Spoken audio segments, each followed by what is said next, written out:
It's time for Ask the Expert, your chance to learn something new every day. Let's find out who our expert is today. Welcome to Ask the Experts Food Edition. Hi, this is Larry Swartz, and we have a special treat for you today. But first, I want to let you know about Food Sessions. Food Sessions is coming to Ventura, and it's a live cooking demonstration. It'll take place on November the 13th at the Bombay Bar and Grill in downtown Ventura at 143 South California Street. It's November the 13th, 7 p.m., so come on out for an opportunity to learn how to create 2 delicious treats for the holidays. Now, local chef Christine Honey Lapointe from Honey Pies, she'll be here, and she'll show you how to create a savory bacon-wrapped stuffing appetizer that'll be a definite hit at your holiday party. The sweet dish that you'll learn how to make is a cranberry cream cheese pull-apart tree. And wait till you see her do that. That is a knockout. So you'll get a sample of each dish as well as recipe cards for both. It's only $18 per person. So that's November 13 in downtown Ventura at the Bombay Bar and Grill. Now, oh my gosh, there's somebody sitting across from me. Who is this? Larry. Let me tell you something about Chef Christine Honey Lapointe.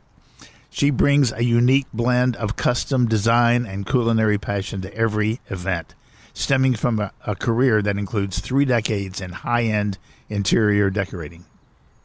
After attending culinary school in 2010 to deepen her knowledge of global ingredients, her inherited passion for cooking led her to launch a popular Instagram business, selling highly sought-after baked goods, including what I hear are incredible tasting pies, savory as well as dessert. She does fruit pies and cream pies.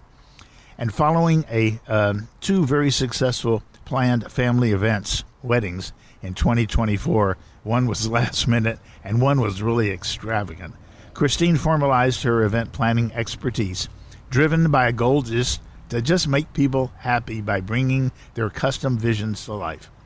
She's Oxnard native. She's an identical twin, and she prides herself in crafting flawless events in custom event spaces, all while ensuring the food is just truly amazing. Christine, welcome to Ask the Experts. Thank you, Larry. It's great to be here. Thanks so much for coming. You know, when I was reading about you, I was thinking, my goodness, after 30 years in the high-end interior design, I'm kind of interested in knowing how that background influenced your cooking style and your approach to event presentation. Well, I like to make everything really decorative and appealing. So not only does it have to taste good, but I want it to look nice as well, you know. Well, as we know, people eat with their eyes. That's right. That's the first thing you want to do when you look at it is you're either going to eat it or you're not based on what it looks like. Well, I saw a picture of that apple tree, and I'm ready for it. So, thinking back maybe 15 years when you attended culinary school, what would you say was the most valuable technique or ingredient knowledge that you learned that you use now in your private catering? I learned one of my favorite things to do is make sauces. Sauces? And I like to cook with booze. So, you know, a lot of my baked goods and a lot of my savory goods also, I'll use beer or wine or something like that in it.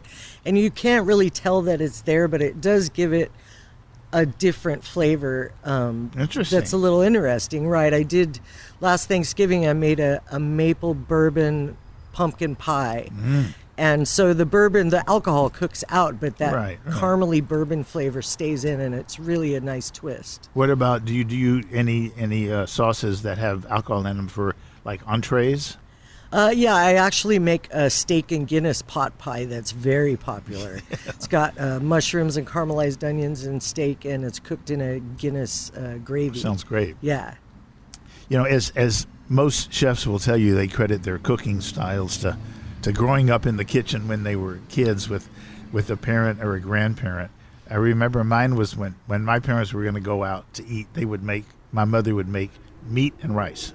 And that's exactly what it was, ground meat and rice. And it had salt and pepper. Sounds delicious. And butter, right, I know. You really couldn't call it a dish. It was just something that Slop you had to in eat. a pot.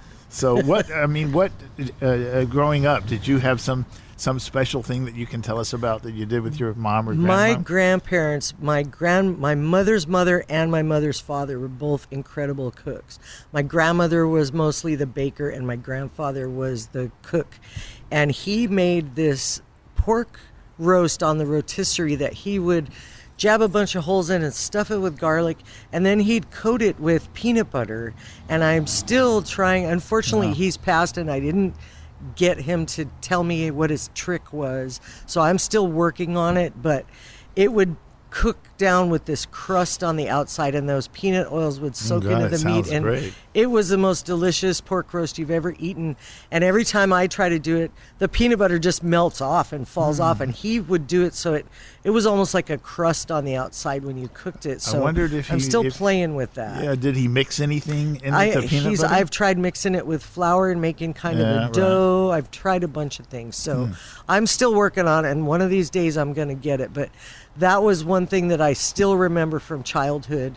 But food was always like, with most families, everything we did was surrounded by food. Right. Every celebration, everything. So, and my family is French Canadian, so we had a lot of wine and things in our food, which is why I got that also. Yeah. Well, if you need a taster, okay, you got it. What's the biggest difference in the feeling that you get from seeing a client love their new custom home design versus seeing them enjoy food at one of your parties? I get more gratification out of feeding people because not only do I get to create it, but I get to watch them enjoy it as well. When I help somebody, pick out their decor or their plumbing fixtures or whatever it is, they call me and tell me, oh, everything's beautiful and we love it, but I don't get to see it, and I don't get to see them living in it and enjoying it.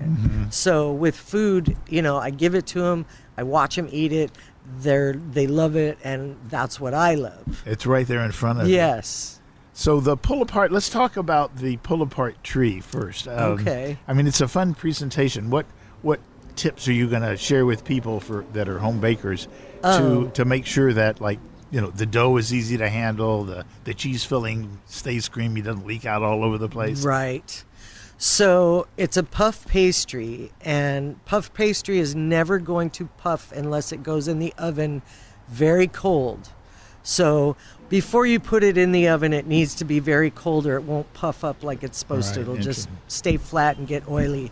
So that butter in that pastry has to be really cold in order to create those flaky puffs. Perfect.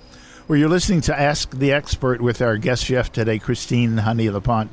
If you have any questions, you can call or text at 833-346-4626. That's 833-346-4626. So let's talk about this bacon wrap stuffing appetizer. I remember the first time I tried to make stuffing that was not inside the turkey, and it was a total failure. But what kind of tips do you have for people about this dish? Talk to us about that. Well, this particular appetizer is easy for anybody, whether you're, an out of the box and can cook or you like to make it homemade.